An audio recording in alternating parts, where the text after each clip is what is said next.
అందరికీ నమస్కారం. కొంతకాలం యోగా చేసేసి తర్వాత కుదరక మానేస్తే మళ్ళా ఇంతకు ముందు కంటే ఎక్కువ లావు అవుతారు అని చాలామందిలో ఒక అనుమానం ఉండి అసలు యోగా చేయటం కూడా మానేస్తూ ఉంటారు. యోగా చేసి మానేయటం ద్వారా తర్వాత లావు అవటానికి యోగాకి సంబంధం లేదు. ఇలాంటి అపోహ కానీ అనుమానం కానీ ఎందులో ఎక్కువగా అనిపిస్తుందంటే చాలామంది జిమ్కి వెళతారు, బాడీ బిల్డింగ్ అట్లాంటి వ్యాయామాలు చేయడానికి వెళతారు, బాగా విగరస్గా కష్టపడతారు. అలాంటి వ్యాయామాలు జిమ్ చేసేటప్పుడు వాళ్ళకి ఆకలి రెట్టింపు వేస్తుంది, అంత విగరస్గా క్యాలరీస్ బర్న్ చేసినందుకు. దానికోసం వాళ్ళు ఇంతకుముందు తినేదానికంటే కాస్త ఎక్కువ ఆహారం తిని కష్టపడతారు. మంచి మజిల్ ఫార్మేషన్ వస్తుంది, షేప్ బాగుంటుంది. కొన్ని సంవత్సరాలు అలా జిమ్ చేసిన తర్వాత వాళ్ళు ఆశించింది సాధించిన తర్వాత ఇక మానేస్తారు.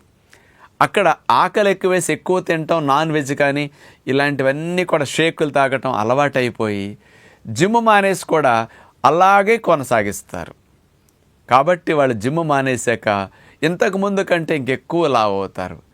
అక్కడ లావు అయ్యారు కాబట్టి అలాగే యోగా చేస్తే కూడా అలాగే అవుతాము అనే సందేహం చాలామందిలో ఉంటుంది.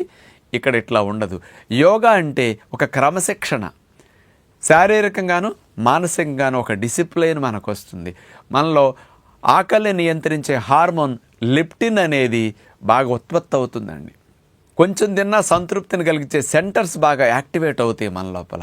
అందుకని ఒక నియంత్రణ మీ మీద మీకు వస్తుంది. అంచేత యోగా చేసినన్ని రోజులు మీరు చేయండి. యోగా చేసేటప్పుడు వెర్రి ఆకలి వేసేసేయటం, మీరు ఇంతకు ముందు కంటే ఆహారం ఎక్కువ తినటం చేయరు. యోగా చేసేటప్పుడు ఇంకా కాస్త 4 ముద్దలు తగ్గించి తింటారు ఒక క్రమశిక్షణ వచ్చి.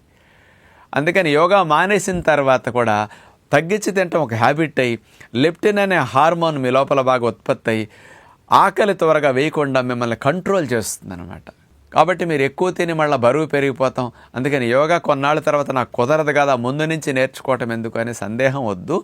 చక్కగా మీరు చేయగలిగిన రోజులు చేయండి. ఎప్పుడన్నా కుదరక 2 నెలలు, 4 నెలలు, 6 నెలలు మానేసినా దానివల్ల నష్టమేమీ రాదు. మళ్ళీ మొదలెట్టండి, మంచి ఫలితాలు మీరు చక్కగా పొందగలుగుతారు.